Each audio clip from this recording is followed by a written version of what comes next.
Daria, bonsoir. La réunion du Conseil de sécurité de l'ONU a été consacrée au sujet de l'Ukraine. Une réunion que vous avez suivie de très près. À quoi exactement a-t-elle été consacrée et que faut-il en retenir ? Bonsoir Adrienne. Cette réunion du Conseil de sécurité de l'ONU a été consacrée au sujet d'une frappe russe contre un restaurant dans la ville ukrainienne de Kryvyi Rog où les militaires ukrainiens et les instructeurs occidentaux tenaient une réunion le 4 avril.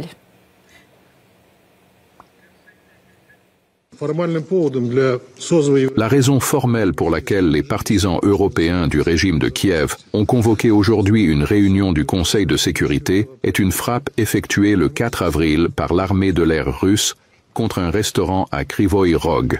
Selon le ministère russe de la Défense, un missile de précision a frappé le lieu où se tenait une réunion entre des commandants d'unités et des instructeurs occidentaux. Les pertes de l'ennemi s'élèvent à 85 militaires et officiers étrangers, ainsi qu'une vingtaine de véhicules. Cette opération a causé des dommages considérables au commandement des forces armées ukrainiennes et celles d'un certain nombre de pays de l'OTAN qui avaient envoyé leurs instructeurs en Ukraine. Vassily Nebenzia a répété à plusieurs reprises que l'accumulation de militaires ukrainiens ainsi que des instructeurs occidentaux était une cible légitime pour l'armée russe. Le fait même de la tenue d'une telle réunion dans un restaurant situé dans un quartier résidentiel montre bien que le régime de Kiev néglige la population civile et l'utilise comme bouclier humain.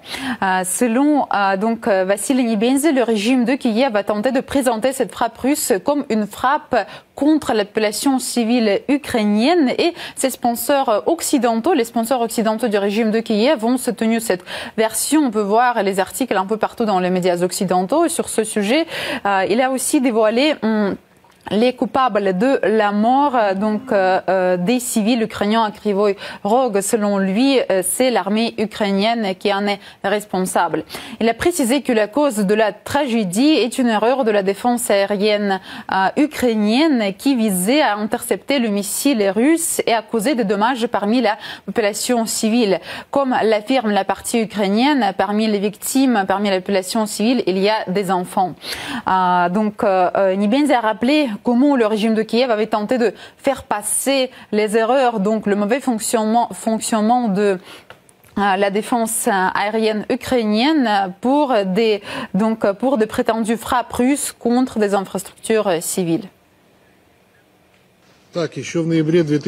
En novembre 2022, la Russie a été accusée d'avoir délibérément détruit des immeubles résidentiels à Kiev et à Vyshgorod, ce qui a été rapidement démenti par des images ayant fuité qui ont montré les conséquences des tirs des systèmes de défense anti-aérienne. En juillet 2023, on a assisté à l'affaire de la cathédrale de la Transfiguration d'Odessa. Des vidéos ont circulé sur Internet montrant le tir d'un missile anti-aérien qui n'a pas réussi à prendre de l'altitude et qui est immédiatement tombé et a explosé. Dans l'explosion, on peut clairement voir la flèche du clocher de la cathédrale. Ou encore, on a obstinément essayé d'imputer à la Russie l'attaque contre l'hôpital pour enfants Okhmaddet en juillet 2024, alors que des témoins ont filmé le moment même où un missile anti-aérien ukrainien l'a touché. On a également tenté de faire passer l'explosion dans une école à Soumy le 24 mars pour une frappe ciblée de l'armée de l'air russe contre des infrastructures civiles. Lors de la dernière réunion du Conseil de sécurité, nous avons également démenti cette tentative de manière convaincante. Vassily Nebenzia a répété que l'armée russe visait uniquement des objectifs militaires, mais le régime de Kiev, par contre, plaçait les systèmes de défense aérienne sur des immeubles résidentiels, ce qui toujours peut causer des victimes parmi la population civile. Lors de la réunion d'aujourd'hui, Vassily Nebenzia a également ajouté que personne ne dira la vérité aux Ukrainiens, comme par exemple le nombre de Russes tués et blessés en une semaine seulement par les forces ukrainiennes. Je vous cite ces chiffres, il s'agit de 8 morts et 106 blessés en une semaine seulement. Il s'agit des gens qui habitent dans les régions frontalières russes avec l'Ukraine. Et je vous propose d'écouter un extrait du briefing de la porte-parole de la diplomatie russe, Maria Zakharova, du 13 mars, où elle dévoilait le nombre d'enfants russes tués lors de ce conflit et elle pouvait à peine retenir ses larmes. За прошедший год наибольшее число пострадавших от преступных действий в ВСУ, я имею в виду несовершеннолетних, фиксировалось в ДНР. Там было ранено 127 детей, погибли 11. В Белгородской области ранены 88 детей, погибли 12.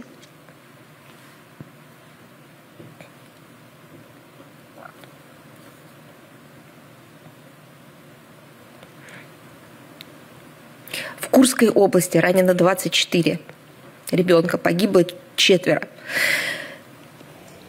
En revenant sur le discours de Vassily Nebenzia de ce soir, elle a également dévoilé une des raisons d'une telle rhétorique de Volodymyr Zelensky dans le contexte de la reprise du dialogue entre Moscou et Washington. Il est à noter que les informations concernant les frappes sur des installations militaires ukrainiennes dans des villes ukrainiennes sont présentées aujourd'hui par les parrains ukrainiens du régime Zelensky comme des preuves que la Russie n'est prétendument pas prête pour la paix et torpille les initiatives de paix de la nouvelle administration américaine en faveur d'un cessez-le-feu. Il est évident que ces démarches visent à saper le dialogue américano-russe et à faire échouer les accords éventuels que le régime de Kiev devra accepter. En même temps, Vassily Nebenzia a déclaré que la Russie était prête à un dialogue sérieux sur le règlement en Ukraine, mais la Russie ne permettrait jamais d'utiliser les négociations pour que Kiev renforce son potentiel militaire. Merci à vous, Daria, pour toutes ces précisions.